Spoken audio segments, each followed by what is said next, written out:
everyone. So today we are going to take a look at Raphidophora Tetrasperma. This is also known as the baby Monstera.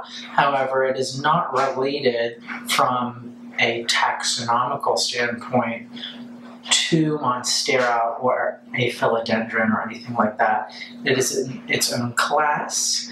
A little bit of basic care tips on these guys. I was fortunate enough to find this Tetrasperma at a local greenhouse for relatively cheap. These aren't the easiest plants to come by, so definitely grab one if you can. They're definitely popular right now. So, similar to the Monstera deliciosa, these guys are going to prefer a relatively moist soil. I would never keep it soggy, of course, and I wouldn't let it get bone dry like you would a succulent or anything with succulent type foliage. These have a pretty thin, on the waxier side leaf, and I can actually tell, just based on this leaf here, actually, it's starting to look a little bit wilted and it's curling up on itself a little bit. So that's definitely a visual indication that I need to give this plant a little bit of a drink. However, if I do feel the soil, it is pretty dry. So I'm going to make sure I water this plant here very soon.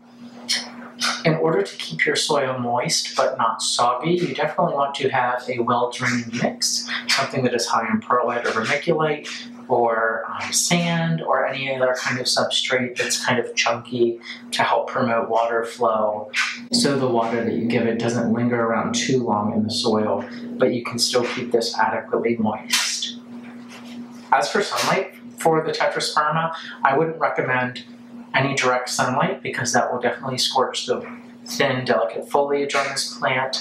I would absolutely recommend that you keep this plant in a bright, diffused sunlight setting, a few feet away from a south-facing window, or in a south-facing window, you know, with like a sheer curtain or something. These guys will definitely thrive.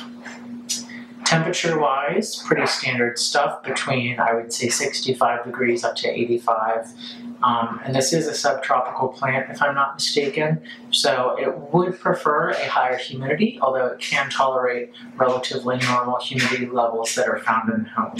As for the fertilizer for this, I am just going to use a regular 20-20-20 fertilizer, diluted to a quarter to half the strength. A few times throughout the growing season, maybe on like a once monthly basis or so.